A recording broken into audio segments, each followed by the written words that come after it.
প্রত্যেক ভূমিকম্পের সাথে সময় একটু একটু করে সংক্ষিপ্ত হয়। এটা রিসার্চ সায়েন্সের। কীভাবে? পৃথিবীর ভিতরে একটা জায়গা আছে যেটা উত্তপ্ত, লাভা, এখানে লাভা আছে। কারণ পৃথিবীর ভিতরটা কিন্তু গরম। উপরেরটা আমরা যদিও দেখি এরকম শিলা, পাহাড় ইত্যাদি, পৃথিবীর ভিতরে কিন্তু আছে লাভা, যেটা সবাই মোটামুটি জানেন।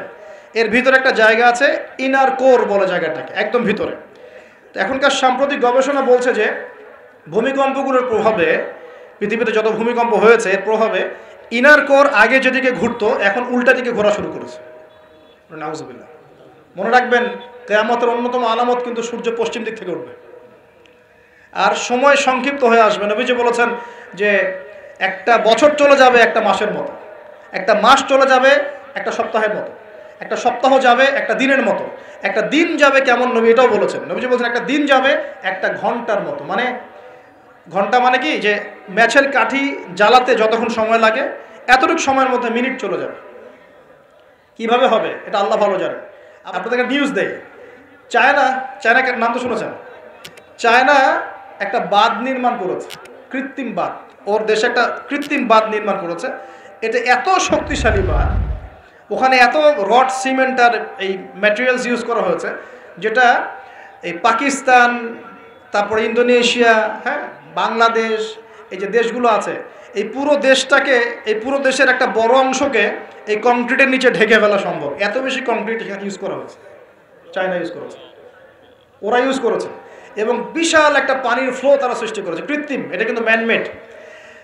তো আমি গতকাল রিসার্চ করতে গিয়ে দেখলাম যে তারা বলছে এই বাঁধটা নির্মাণ করার কারণে পৃথিবীর আহ্নিক গতির মধ্যে একটা পরিবর্তন চলে আসছে।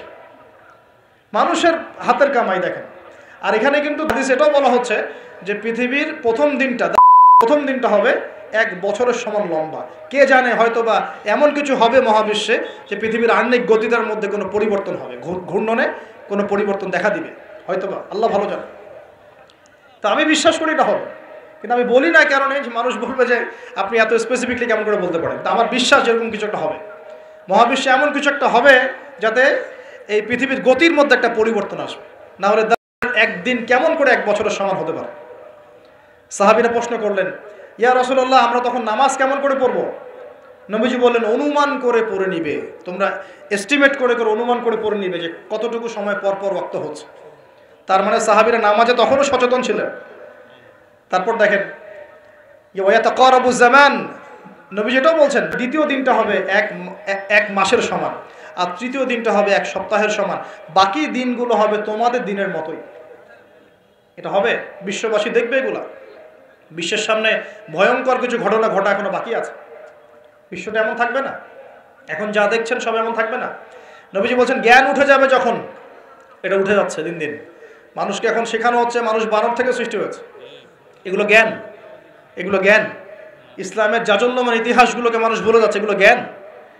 শেখানো হচ্ছে মানুষকে যে পর্দা এগুলো কুসংস্কার, পর্দা কি কুসংস্কার, এগুলো জ্ঞান। জ্ঞান কাকে বলে? ওয়ুকবাদুল ইলম, মানে জ্ঞান উঠে যাচ্ছে, কবজ করে নেওয়া হচ্ছে। আর দেখেন আরেকটা হাদিস আসছে, আল্লাহ পাক কিন্তু কোরআন হাদিসকে তুলে নেবেন না। একটা হাদিস আসছে, আল্লাহ পাক কোরআন হাদিসকে তুলে নেবেন না, কিন্তু আলেমদের মৃত্যু হবে বেশি বেশি। আলেমদের জান কবজ করার মধ্য দিয়ে আল্লাহ পাক জ্ঞান উঠিয়ে নেবেন। একটু দেখেন না কয়জন আলেম আছে মাঠে, দেখেন তো কয়জন আলেম তো অনেকেই আছে আলহামদুলিল্লাহ, কিন্তু বরেণ্য ওলামা যাদের কথা হাজার লক্ষ কোটি মানুষ শোনে, এমন আলেম কয়জন আছে দেখেন। আস্তে আস্তে প্রবীণ আলেমরা সব চলে যাচ্ছে। আর যে প্রজন্ম আমরা তৈরি করছি, এই প্রজন্মের কতজন এলম অর্জন করে ওই চ্যালেঞ্জ বুকে নিয়ে জাতিকে সংস্কারের জন্য নেমেছে দেখেন একটু। আমাদেরকে দুনিয়া পেয়ে বসেছে। আমাদের চিন্তা হচ্ছে মসজিদ ইমামতি নিয়ে একটা তারাবি পড়াবো, ইমামতি করবো, একটা মাদ্রাসার মুহতামিম হবো, এতটুকুই আমার চিন্তা স্বপ্ন। কেন? স্বপ্ন থাকতে হবে যে আমি আমার জ্ঞান দিয়ে উম্মাকে পরিবর্তন করবো ইনশাআল্লাহ, এবং আল্লাহর জমিনে আল্লাহর দিন প্রতিষ্ঠা করে ছাড়বো ইনশাআল্লাহ। এরকম চ্যালেঞ্জ নেওয়ার মানসিকতা আছে কয়জনের, খেয়াল করে দেখেন। আর হিউজ এই যুব সমাজ যারা জেনারেল লাইনে পড়ছে, তাদের মধ্যে কয়জন আলেম হচ্ছে একটু চিন্তা করেন। আর যারা দুই একজন উঠে আসার সুযোগ পাচ্ছে, তাদেরকে আবার মানুষ বুক ভরে রিসিভ করছে না, তারা হেল্প পাচ্ছে না, সহযোগিতা পাচ্ছে না, বরং হিংসার শিকার হচ্ছে, বিদ্বেষের শিকার হচ্ছে, আগ্রহ হারিয়ে ফেলছে। তা আমি এখানে এসে কী করবো, আমাকে তো বুকে টেনে নেয় আর কেউ নেয়, এমন মনে হচ্ছে মানুষের কাছে। তো জ্ঞান উঠে যাবে, কিন্তু শুধু কোরআন সুন্নাহ আল্লাহ পাক তুলে নেবেন না, এমনটা আল্লাহ পাক বলেন নাই। আল্লাহ বলেছেন, তার নবীর মাধ্যমে জানিয়েছেন যে আলেমদের মৃত্যু হবে, সংখ্যা কমে যাবে, সংখ্যা বেড়েছে না কমেছে? সত্যি কথা হচ্ছে আলেমদের সংখ্যা, বরেণ্য আলেমদের সংখ্যা কমছে দিন দিন। আর মানুষ অনেক সময় জাহেলদেরকে আলেম বানিয়ে নিচ্ছে। অনেকে কোরআন তেলাওয়াত করতে পারছে না, সে এসে ওয়াজ করা শুরু করছে। আবার বড় বড় মুফতিদেরকে বাহাসও ডাকছে, দেখেন না? একটা আয়াত তেলাওয়াত করতে পারছে না, একটা আয়াত তেলাওয়াত করলে 10টা ভুল হচ্ছে। একটা খুতবা, জুমার খুতবা দিতে গিয়ে 19টা ভুল করে ফেলছে। ইন্নাল হামদুলিল্লাহ এইগুলা বলতেই তার 19টা ভুল হচ্ছে। অথচ সে এখানে স্টেজে বসে বসে মানুষকে ওয়াজ বাহাসের জন্য ডাকতেছে। কত বড় মুফতি আসো, আসো সামনে বসো। তাহলে সত্যি সত্যি এটা হচ্ছে না? জাহেলদেরকে মানুষ আলেমের জায়গা দখল করছে। আমরা এখন আলেম হই নাই, যে শব্দগুলো আমাদের সামনে ইউজ করা হয়, কসম আল্লাহর, এগুলোর সাথে আমাদের কোনো সম্পর্ক নেই। এখন আমরা শুধু তালেবে ইলম আছি। আর আমি দোয়া করি আমি তালেবে ইলম অবস্থায় থাকতে চাই, কারণ জ্ঞানের কোনো শেষ নাই। দোলনা থেকে কবর, জ্ঞান অর্জন করতেই থাকতে হবে। নবী মুসা আলাইহিস সালাম পর্যন্ত জ্ঞান অর্জন করতে গিয়েছেন খিজরের কাছে আলাইহিস সালাম, জান নাই? নবী মুসা আলাইহিস সালাম বলছেন আমি সবচেয়ে জ্ঞানী মানুষ, আল্লাহ পাক বলছেন না, তুমি সবচেয়ে জ্ঞানী মানুষ না, ওই যে আমার বান্দা খিজর, ও জ্ঞানী মানুষ। তখন তিনি বলছেন আমি তার সাথে দেখা করতে চাই, জ্ঞান শিখতে চাই। হাল আত্তাবিউকা আলা আন তুআল্লিমানি মিম্মা উল্লিমতা রুশদা। তিনি গিয়ে বলছেন আমাকে কি আপনার সাথে রাখবেন? আল্লাহ পাক আপনাকে যা শিখিয়েছেন তার থেকে কিছু শেখাবেন। কে বলছে? নবী মুসা আলাইহিস সালাম। তো নবী মুসা আলাইহিস সালাম তালেবে ইলম হতে পারেন, আর আমরা কি ইয়া হয়ে গেছি নাকি? তো এই আন্তর্জাতিক খ্যাতি সম্পন্ন হাবিজাবি এগুলো বয়কট করেন, দরকার নাই এগুলো কোনো দরকার নাই। এমনি আমরা তালেবে ইলমই থাকতে চাই। আর আমরা শুধু দায়ী মাত্র, আপনাদেরকে হয়তো দাওয়াত দিতে পারবো, কিন্তু ফিকহের কঠিন মাসআলাগুলো, গভীরতা, এগুলো আমরা বলতে পারবো না, এগুলো মুফতি সাহেবরা বলতে পারবেন। তো বরেণ্য ওলামায়ে কেরামদের সংখ্যা কিন্তু কমছে। আমরা দোয়া করি আল্লাহ পাক সমস্ত মাজলুম ওলামায়ে কেরামকে মুক্তিদানের ব্যবস্থা করেন, এবং আল্লাহ পাক বাংলার জমিনে আলেমদেরকে দিয়ে ভরিয়ে দিন ইনশাআল্লাহ। আর জাহেলদেরকে আল্লাহ পাক আলেমের জায়গায় আনা থেকে আমাদেরকে হেফাজত করুন বলি। আর আমাদের সবাইকে এই ট্রল পাগল হলে চলবে না, ইস্যু পাগল হলে চলবে না, সমালোচনা সংস্কৃতি লালন করা যাবে। আপনি মানুষ তৈরি করেন, মানুষ তৈরি করা অনেক কঠিন, নামিয়ে দেওয়া সহজ। আমরা এই জায়গায় আসতে অনেক কষ্ট করতে হয়েছে, কিন্তু নামানো কিন্তু খুব সহজ। একটা ইস্যু দিয়ে নামাতে পারে না, একটা ইস্যু সৃষ্টি করে নামাতে পারে। এই জায়গায় আসতে কিন্তু অনেক কষ্ট করতে হয়। অতএব আল্লাহর দ্বীনের সাথে গাদ্দারি করলে আল্লাহ পাক ছাড়বেন না, কিন্তু এটা মাথায় রাখবেন। আল্লাহ পাক আমাদের সবাইকে বোঝার তৌফিক দান করুন। নবীজি বলছেন কখন এই ভূমিকম্পগুলো আসবে, সিরিজ ভূমিকম্পগুলো কখন আসবে? যখন জ্ঞান উঠে যাবে এবং জালজালা বাড়বে, ইয়াতাকারাবু জামান, জামানা কাছাকাছি চলে আসবে। আরও বলছেন নবীজি যে তোমাদের মাল সম্পদ বৃদ্ধি পাবে, ফায়াফিদু, এবং মাল সম্পদ উপচে পড়বে তোমাদের। দিন দিন দেখছেন না যে যার স্যান্ডেল কেনার টাকা ছিল না, সে এখন উঁচু উঁচু বিল্ডিং তৈরি করতেছে, দেখেন না? এটাই তো নবী সাল্লাল্লাহু আলাইহি ওয়াসাল্লাম হাদিস জিবরিলে কি বলেছেন? ওয়ান তারাল হুফাতাল উরাতাল আলাতা রিয়া আশ-শাইয়্যা তাতাওয়ালুনা ফিল বুনিয়ান। নবীজি বলছেন কিয়ামতের অন্যতম নিদর্শন হচ্ছে সমাজের নগ্ন পদের খালি গায়ের রাখাল শ্রেণীর মানুষ উঁচু উঁচু বিল্ডিং নির্মাণের প্রতিযোগিতা করবে। এমনটা হচ্ছে না? সম্পদ বাড়ছে মানুষের, এটাও একটা কিয়ামতের সাইন। নবীজি আরও বলছেন ওয়াজাহরাতিল কায়নাত ওয়াল মুগান্নিয়াত, এবং বেশি বেশি বাদ্যযন্ত্র এবং নায়িকা নর্তকী এগুলোর সংখ্যা বাড়তে থাকে।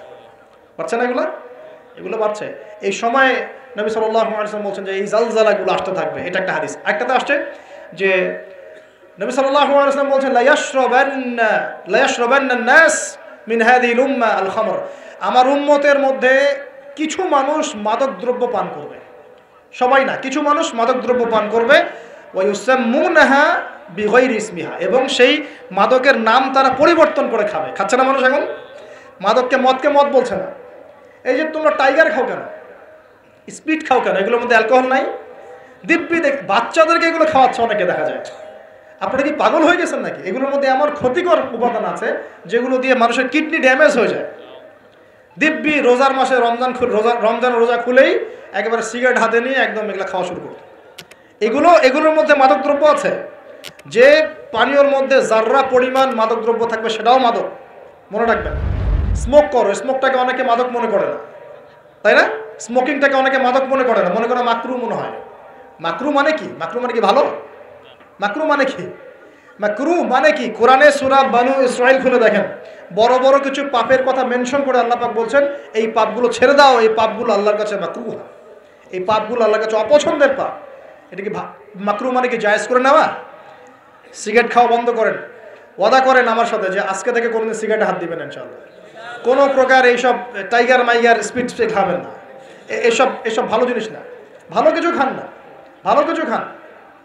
আর অনেকে দেখা যায় যে জর্দা খাওয়া শুরু করেছে, কেন? এটা কি সুন্নত নাকি? কি দরকার আছে ভাই?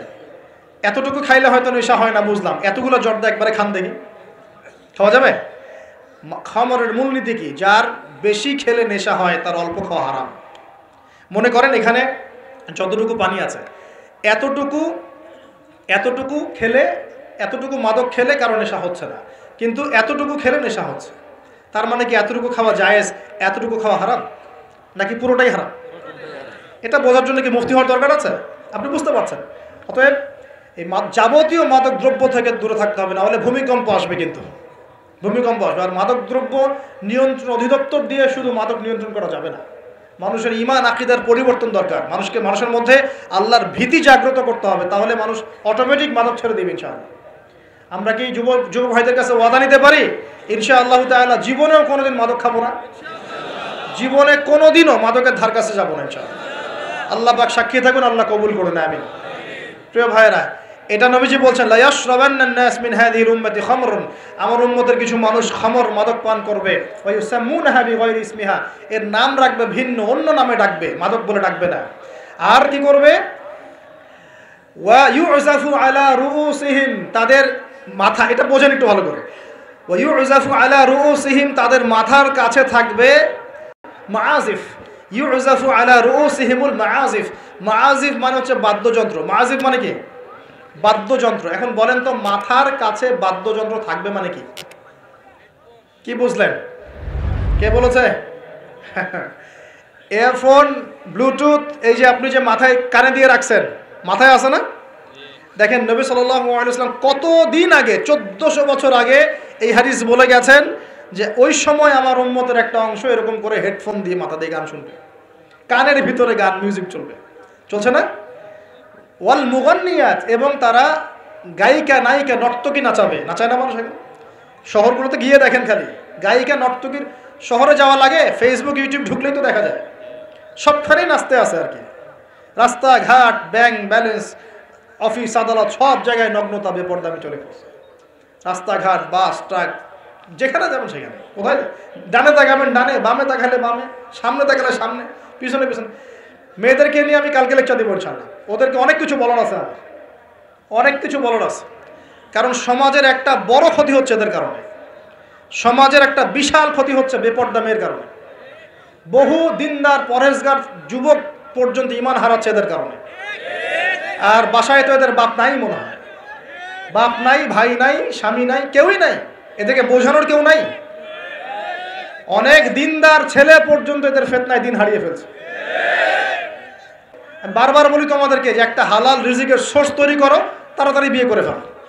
বিয়ে ছাড়া চাহিদা, লজ্জাস্থানের হেফাজত, এগুলো করার কোনো বিকল্প কোনো পথ নাই, বিকল্প কোনো পথ নাই। যে পথগুলো দেখা যায় এগুলো হতাশা আরও বাড়ায় দিবে, এগুলো আপনাকে আরও জানোয়ার বানায় ফেলবে ভিতর থেকে। যুগ চলছে, মেয়েদের ইজ্জত আবরু রক্ষা করা খুব চ্যালেঞ্জের কাজ। মেয়েদের ইজ্জত আবরু রক্ষা করা এত চ্যালেঞ্জ।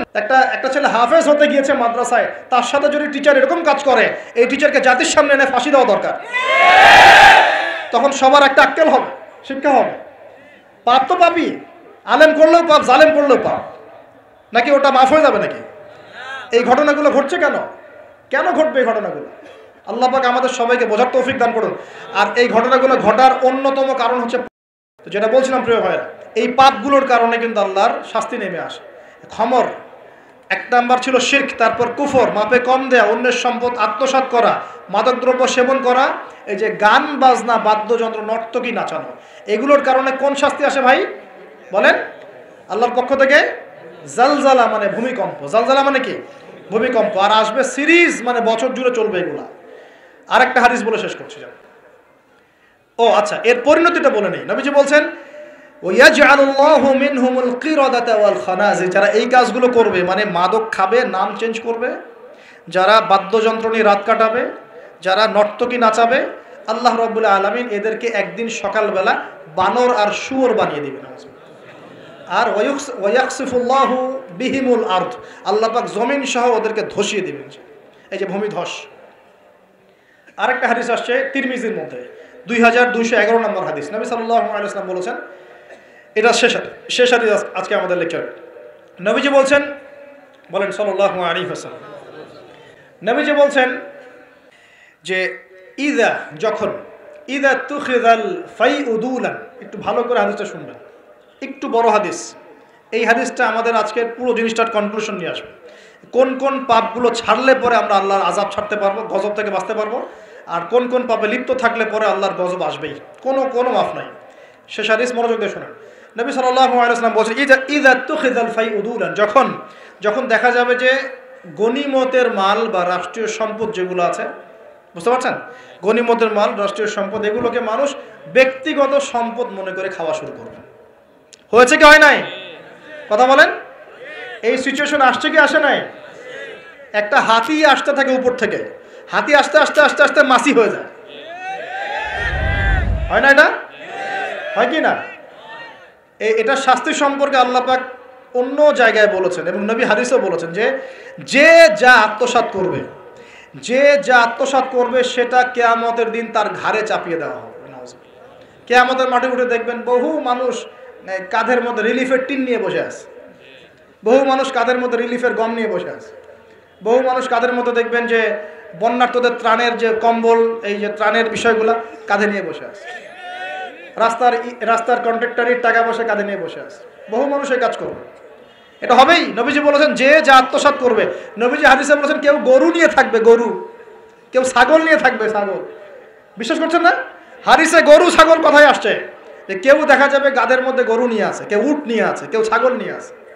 নবীজি বলছেন তোমরা পরকালের ওই দিন আসার আগেই যার যার হক তাকে দিয়ে দাও, দিয়ে বেঁচে যাও। যার যার হক তাকে বুঝাই দিয়ে বেঁচে যাও, বলো খালাস, যার যার হক তাকে দিয়ে দিলাম, যাও বাবা। ইদা তুখিযাল ফাইউদুলান, যখন এরকম গনিমতের মালকে ব্যক্তিগত সম্পদ রূপে ব্যবহার করা হবে। ওয়াল আমানাতু, এবং আমানতকে, ওয়াল আমানাতু মাগরামান, আমানতটাকে মাগনামান মানে গনিমত মনে করা হবে, আমানতটাকে গনিমত মনে করা হবে। ওয়াল আমানাতু মাগনামান, আমানতকে গনিমত মানে আমানত রাখা হয়েছে, ও খেয়ানত করে ফেলবে, লুটি পড়ে খেয়ে ফেলবে। এটা হচ্ছে কি না? সবচেয়ে সেরা আমানত আমাদেরকে আল্লাহ দিয়েছেন ইসলাম, আমরা সেই ইসলামের সাথে খেয়ানত করছি কিনা বুঝতে পারছেন না? একজন আলেমকে আল্লাহ পাক আমানত দিয়েছেন দ্বীনের জ্ঞান, সে জ্ঞানের সাথে খেয়ানত করছে কিনা? একজন ক্ষমতাসীনকে আল্লাহ পাক দিয়েছেন ক্ষমতা, সে ক্ষমতা দিয়ে খেয়ানত করছে কিনা? একজন পরিবারের কর্তাকে আল্লাহ পাক পরিবার দিয়েছেন, সে পরিবারের মধ্যে খেয়ানত করছে কিনা? সবাই সবার জায়গাতেই খেয়ানত করছে। আল্লাহ পাক আমাদেরকে বোঝার তৌফিক দান করুন। 3 নম্বর নবীজি বলছেন ওয়াজ যাকাতু মাগরামান, যখন যাকাতটাকে মানুষ বোঝা মনে করা শুরু করে। যাকাত দিতে চায় না মানুষ, যাকাত নাম শুনলেই দৌড় দেয় পিছন থেকে, যাকাত দিতে চায় না, নামাজ পড়ে যাকাত দিতে চায় না। আল্লাহ পাক আমাদের সবাইকে যাকাত দেওয়ার তৌফিক দান করুন। ওয়া তুউল্লিমা লিগাইরিদ দ্বীন, এটা চমৎকার। নবীজি বলছেন যে যখন ধর্ম বিবর্জিত শিক্ষা চালু হবে, বুঝতে পারেন না? ধর্ম আলাদা, শিক্ষা আলাদা চালু হয়েছে কি হয় নাই? সারা বিশ্বে হয়েছে কি হয় নাই? ধর্ম আলাদা, শিক্ষা আলাদা। ধর্ম বিবর্জিত শিক্ষা যখন চালু হবে, এবং এবার শোনেন, নবীজি বলছেন ওয়া আতাআর রাজুলু ইমরাতাহ, একজন পরিবারের কর্তা তার স্ত্রীর আনুগত্য করবে। ফ্যামিলিস্ট রেভলিউশন মানে স্ত্রীর আনুগত্য করবে পুরুষ, স্ত্রীর আঁচল ধরে বসে থাকবে পুরুষ। শুধু তাই না, ওয়াক্কা উম্মাহ, এবং তার মায়ের সাথে খারাপ ব্যবহার করা শুরু করবে। মাকে প্রাধান্য না দিয়ে বউকে প্রাধান্য দিবে এবং তার আঁচল ধরে বসে থাকবে। এই সময় আসে নাই? আচ্ছা, হিসাব করতে থাকেন, মিলাতে থাকেন। নবীজি বলছেন ওয়াদনা সাদিকা, বন্ধু বান্ধবদেরকে কাছে টেনে নিবে, বন্ধু বান্ধবদেরকে কাছে টেনে নিবে। ওয়াকসা আবা, এবং তার বাবাকে দূরে ঠেলে দিবে। হয়েছে কি হয় নাই? যুবকরা বলো, এটা হয় নাই? বাবাকে দেখলে কয়েকদিন সালাম দেয়, বাবার সাথে কতজনের ভালো সম্পর্ক আছে? বন্ধুর সাথে যা বাবার সাথে তা নয়। অথচ বাবা এবং ছেলের সম্পর্ক হওয়া উচিত বন্ধুত্বপূর্ণ।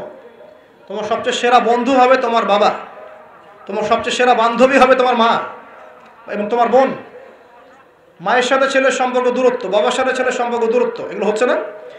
এটা নবীজি বলেছেন। আর বলছেন, এবার শোনেন, ওয়াজহরাতিল আসওয়াতু ফিল মাসাজিদ, মসজিদগুলোর মধ্যে হট্টগোল শোরগোল বেড়ে যাবে। বাড়ে নাই? মসজিদ এখন হই হুল্লা হয় না? মসজিদের মধ্যে হকি স্টিক নিয়ে মারামারি হয়েছে, আমি নিজে দেখেছি। দুই দল কমিটি আধিপত্য বিস্তারকে নিয়ে একদম হকিস্টিক নিয়ে আসছে মসজিদে মারার জন্য। এরকমও হয়েছে। আরও অনেক জঘন্য ঘটনা ঘটে, আল্লাহ মাফ করুক। তারপর নবীজি বলছেন ওয়াসাদা কবিলুহু ফাসিকুহুম, একটা কবিলা বা একটা গোত্রের নেতৃত্ব দিবে একজন ফাসিক ব্যক্তি। এমন হচ্ছে কি হচ্ছে না? হচ্ছে। ওয়াসাদা কবিলুহু ফাসিকুহুম, তাদের মধ্যে যে ফাসিক সে দিবে নেতৃত্ব। নাউযুবিল্লাহ। নবীজি আরও বলছেন ওয়া কানা যাঈমুল কওমি আরযালাহুম, সমাজের সবচেয়ে নিম্ন শ্রেণীর মানুষ কওমের জিম্মাদার হয়ে যাবে। সুবহানাল্লাহ। নবীজি আরও বলছেন ওয়া উকরিমা রাজুল, একজন ব্যক্তিকে এই কারণে সম্মান করা হবে মাখাফাতা শাররি, তার ভয়ে তাকে সম্মান করা হবে। একজন ব্যক্তিকে তার ভয়ে, তার ক্ষমতার ভয়ে, তার টাকার ভয়ে, তার ক্ষমতার ভয়ে, তার জনবলের ভয়ে তাকে সম্মান করা হবে। এমনটা হচ্ছে না? হচ্ছে। নবীজি আরও বলছেন ওয়াজহরাতিল কায়নাত ওয়াল মুগান্নিয়াত, ওয়াজহরাতিল কায়নাত ওয়াল মাআজিফ, ওয়াজহরাতিল কায়নাত ওয়াল মাআজিফ, গায়িকা এবং বাদ্যযন্ত্রের প্রচলন বাড়তে থাকবে। গায়িকা বাদ্যযন্ত্র ব্যাপক হারে বাড়তে থাকবে। এবং ওয়াশুরিবাতিল খুমুর, এবং বেশি বেশি মাদকদ্রব্য সেবন করা হবে। ওয়ালাআনা আখিরি হাযিহিল উম্মাহ উলাহা, উম্মতের শেষ দিকের মানুষেরা প্রথম দিকের মানুষকে গালি দেওয়া শুরু করে। এই পাপগুলো যখন সমাজে দেখা যাবে, তখন তোমরা ফাল ইয়ারতাকিবু, এবার ধেয়ে আসবে, ইনদা যালিকা, তোমাদের দিকে ধেয়ে আসবে চারটা আযাব। কয়টা আযাব? চারটা। এক নাম্বার, নবীজি বলছেন রিহান হামরাআন, উত্তপ্ত গরম বাতাস তোমাদের দিকে ধেয়ে আসবে। এখনো কি এসেছে? আসবে। আমি রিসার্চ করেছি, এই নাসা এই গবেষণা শুরু করেছে, সূর্য থেকে এরকম ক্ষতিকর কিছু উত্তপ্ত বিকিরণ আসতেছে পৃথিবীর দিকে, এবং সামনে আসবে পৃথিবীর দিকে, দেখে নিন। নাসাও বলছে এটা আসবে, কারণ ওইখানে হিলিয়াম গ্যাসের বিস্ফোরণ হচ্ছে সূর্যের মধ্যে। ওখান থেকে এমন উত্তপ্ত কিছু আসবে যেটা পৃথিবীকে ধেয়ে নিয়ে আসবে একেবারে। আল্লাহ মাফ করুক। ওয়ারিহান হামরা, নবীজি বলেছেন গরম উত্তপ্ত বাতাস তোমাদেরকে চাপিয়ে দেওয়া হবে। ওয়া জালজালাতান, এবং এই যে ভূমিকম্প আল্লাহ চাপিয়ে দিবেন এই পাপগুলোর কারণে। আর কি হবে? ওয়া খাসফান, এবং ভূমি ধসে যাবে নিচে। ভূমি কি হবে? ধসে যাবে। আর বলছেন ওয়া মাসখান, এবং মানুষের চেহারা, সুরত, আকৃতি পরিবর্তন হয়ে যাবে। একটুকে বললাম যে বানর সুর হয়ে যাবে। আরও কিন্তু আকৃতি পরিবর্তনের আরও ব্যাখ্যা আছে। ছেলে এখন মেয়ে হয়ে যাচ্ছে, মেয়ে ছেলে হয়ে যাচ্ছে। দেখছেন না খবরগুলো বাড়ছে না? এটাও মাসখান, মানে আকৃতি পরিবর্তন হয়ে যাচ্ছে। আরেকটা হচ্ছে ওয়াকাযফান, এবং আসমান থেকে আল্লাহ পাথরের বৃষ্টি বর্ষণ করবেন। এই পাঁচটা শাস্তি তোমাদের কাছে ধেয়ে আসবে। কিভাবে? একটা তসবিহ দানা ছিঁড়ে দিলে যেভাবে টপ টপ করে সব পড়ে যায় পুঁথিগুলো, এত দ্রুত এই ফিতনাগুলো আসতে থাকবে। তাহলে ভাই কোন কোন পাপ শিখলাম? আজকের এই ছোট্ট আলোচনা আমরা শিখলাম যে শুআয়ব আলাইহিস সালামের কওমকে সর্বপ্রথম ধ্বংস করা হয়েছে ভূমিকম্প দিয়ে। যে ভূমিকম্প আমরা এখন আমাদের সামনে দেখছি, এবং আশঙ্কা করা হচ্ছে বাংলাদেশের দিকেও বড় কোনো ভূমিকম্প হবে, এটা আশঙ্কা করা হচ্ছে। এবং ভূমিকম্প প্রবণ এলাকাগুলোর মধ্যে সিলেটও আছে। আপনাদের সিলেট, চট্টগ্রাম, এই বার্মার এই রুট আছে, এদিকে রংপুর, ঢাকা তো এগুলো তো আছেই। এবং সবচেয়ে বেশি ক্ষতির মধ্যে পড়তে পারে ঢাকা শহর। আল্লাহ না করুক তো দোয়া করছে, কিন্তু পাপ তো ঠিকই করছে। আল্লাহ না করুক যদি এরকম 5 থেকে 6 মাত্রাটা কোনো ভূমিকম্প হয়েছে, যার উৎপত্তি স্থল বাংলাদেশের কাছাকাছি, তাহলে দেখবেন আল্লাহ না করুক লক্ষ লক্ষ মানুষ মারা যাবে। নাউজুবিল্লাহ। আল্লাহ আমাদেরকে হেফাজত করুক, আল্লাহ আমাদেরকে বাঁচাক। প্রিয় ভাইয়েরা, তবে আমরা শিখলাম শুআয়ব আলাইহিস সালামের কওম কোন কোন পাপ করেছিল যার কারণে এই আযাব আসছে। এক নাম্বার, শিরকের পাপ করছে। কি পাপ বলেন? আমরা আল্লাহর কাছে তওবা করছি, আল্লাহ আমরা যত রকম শিরকের পাপে ছিলাম আল্লাহ তোমার কাছে তওবা করলাম, এবং আজীবন শিরক মুক্ত আমল নিয়ে চলবো ইনশাআল্লাহ। 2 নাম্বার, তারা কুফরি করতো, আমরা সমস্ত কুফরি থেকে আল্লাহর কাছে তওবা করছি, আল্লাহ আমাদেরকে কুফরি মুক্ত আমল করার তৌফিক দান করুন। 3 নাম্বার, তারা মাপে কম দিত। আমরা যারা ব্যবসা করব বা অর্থনৈতিক জীবন চালাবো, কোনোদিনও মাপে কম দেবো না ইনশাআল্লাহ। আল্লাহ আমাদেরকে হেফাজত করুন, বোঝার তৌফিক দান করুন। 4 নাম্বার, তারা পাপ করেছিল অন্যের সম্পদ অন্যায়ভাবে আত্মসাৎ করত। এই কাজটা আমরা করতে যাব না ইনশাআল্লাহ। আল্লাহ পাক আমাদেরকে হেফাজত করুন বলি আমি। আর এই উম্মতে মুহাম্মাদি আর কি কাজ করবে যার কারণে এই পাপ আসবে? 1 নাম্বার হচ্ছে তারা কি করবে? রাষ্ট্রীয় গনিমতের মালগুলোকে নিজের করে ভোগ করা শুরু করবে। আল্লাহ আমাদেরকে এই দুর্নীতি থেকে বাঁচাক বলি আমি। আর কি করবে? তারা আমানত রাখা হলে লুটপাট করে খেয়ে ফেলবে। আল্লাহ পাক আমানতের খেয়ানত করা থেকে আমাদেরকে বাঁচাক। আর কি করবে? তারা জাকাতটাকে বার্ডেন মনে করবে, জাকাত দিতে চাবে না। আল্লাহ আমাদেরকে জাকাত দেওয়ার তৌফিক দান করুন। আর কি করবে? তারা ধর্ম বিবর্জিত জ্ঞান শিক্ষা করবে। আল্লাহ পাক আমাদেরকে ধর্মীয় জ্ঞান শেখার তৌফিক দান করুন। আর কি করবে? 5 নাম্বার, তারা এই বাড়ির পুরুষরা মেয়ে স্ত্রীদের আঁচল ধরে বসে থাকবে, মাকে কষ্ট দিবে। আল্লাহ পাক আমাদেরকে মায়ের হক আদায় করার তৌফিক দান করুন। আল্লাহ পাক সবার হক আদায় করার তৌফিক দান করুন, স্পেশালি মায়ের হক আদায় করার তৌফিক দান করুন। আর কি করবে? সে বন্ধু বান্ধবদেরকে কাছে টেনে নেবে, নিয়ে বাবার সাথে খারাপ ব্যবহার করা শুরু করবে। আল্লাহ পাক আমাদের সবাইকে পিতাদেরকে সম্মান করার তৌফিক দান করুন। আর কি করবে সে? বলেন আমার সাথে, ভুলে গেছেন? আর কি করবে? তারপরে সমাজের যে ব্যক্তি সবচেয়ে ফাসেক, সে সমাজের নেতৃত্ব দিবে। আল্লাহ পাক এরকম ফাসেকদের নেতৃত্ব থেকে আমাদেরকে বাঁচাক বলে। সমাজের সবচেয়ে নিম্ন শ্রেণীর মানুষ জিম্মাদার হয়ে যাবে সমাজের, এখান থেকে আল্লাহ পাক আমাদেরকে বাঁচাক।